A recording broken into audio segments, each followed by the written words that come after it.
Hello বন্ধুরা, Katie the ড্রিমারে সকলকে স্বাগত। আজকে চলে এসেছি সরস্বতী পুজোর ভিডিও নিয়ে। আজকে তোমাদেরকে হুগলি জেলার হরিপাল থানার অন্তর্গত বিভিন্ন পূজা মণ্ডপ এবং প্রতিমা ঘুরিয়ে দেখাবো। প্রথমেই আমরা চলে এসেছি হরিপাল তীর্থবাসী স্কুলের পাশে নিউ বয়েজ ক্লাবের পুজো দেখতে। এনাদের থিম টুসু উৎসব।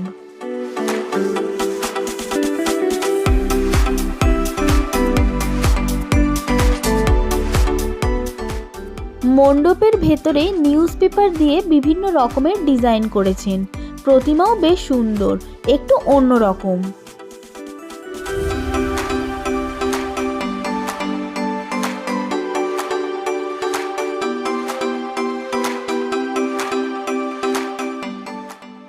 এরপর চলেছি হরিপাল বিশালক্ষী মাতার মন্দিরের পাশের পুজো দেখতে।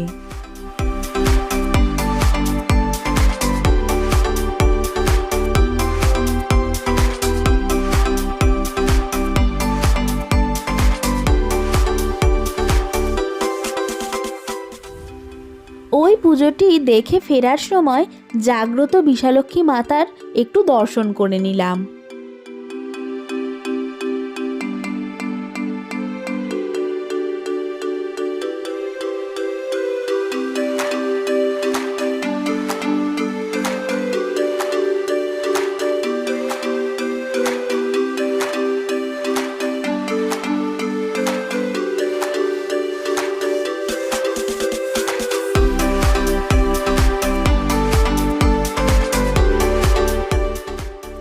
আমাদের এর পরের গন্তব্য হরিপাল যুব সংঘ। এনারা মণ্ডপটিকে থালা, বাটি ও বোতল দিয়ে খুব সুন্দরভাবে সাজিয়েছেন। মাতৃমূর্তিও খুব সুন্দর।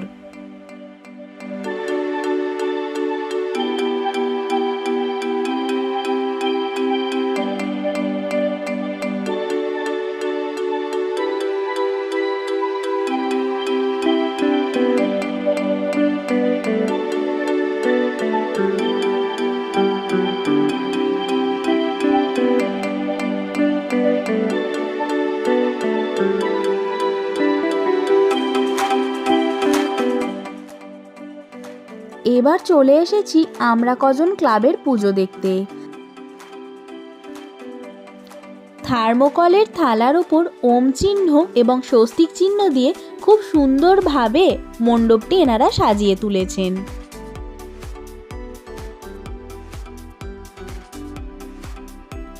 মায়ের মূর্তিও বেশ সুন্দর। মণ্ডপের পাশেই চোখে পড়ল শতাব্দী প্রাচীন একটি শিব মন্দির। মন্দিরটির ভগ্নপ্রায় অবস্থা। মন্দিরের মাথায় গজিয়ে উঠেছে বটগাছ।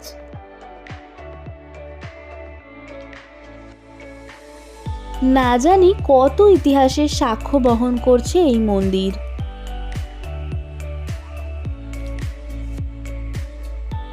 এবার এসেছি শিবাজি সংঘের পুজো দেখতে।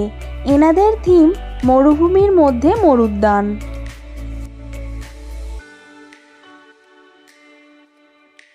এখন আমরা চলে এসেছি রাজবল্লভবাটি। হরিপাল স্টেশন থেকে গোপীনগর মোড় হয়ে জেজুর যাবার রাস্তায় পড়ে এই রাজবল্লভবাটি গ্রাম। মাঝে নিয়ে নিলাম ফুচকা ব্রেক। রাজবল্লভবাটি প্রাইমারি স্কুলের কাছে এই পূজা মণ্ডপটি ঘুড়ি এবং লাটাই দিয়ে খুব সুন্দরভাবে সাজিয়েছেন এনারা।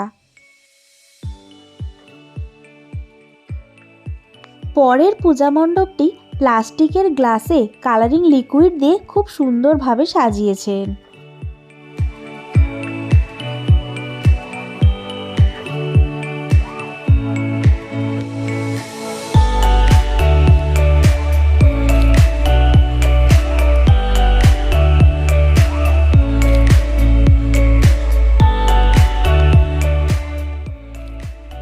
পরের পূজা মণ্ডপটি পঞ্চাননতলা যুগের প্রতীক ক্লাব।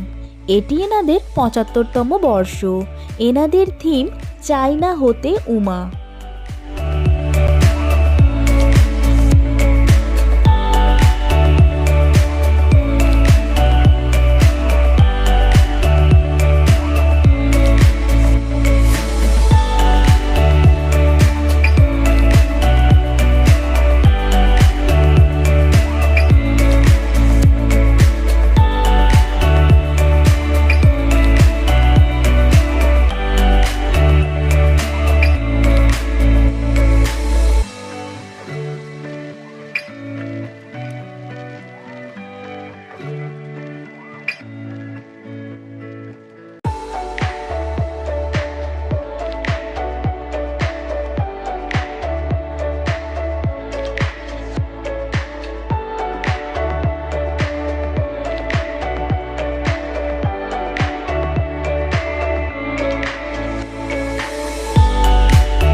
এরপর চলে এসেছি বালক সংঘের পূজা দেখতে। এনারা একটি জলের ফাউন্টেন তৈরি করেছেন।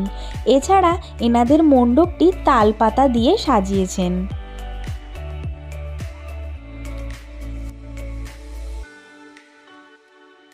এরপরে এবং আজকের আমাদের শেষ পূজা মণ্ডপ বলাকা সংঘ।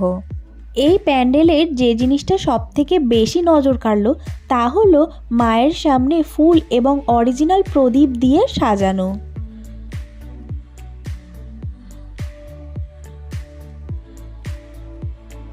আমাদের আজকের এই ভিডিওটা তোমাদের কেমন লাগলো তা অবশ্যই জানিও। লাইক, কমেন্ট, শেয়ার এবং আমাদের চ্যানেল কেটি দ্য ড্রিমারকে সাবস্ক্রাইব করতে ভুলো না। Thanks for watching.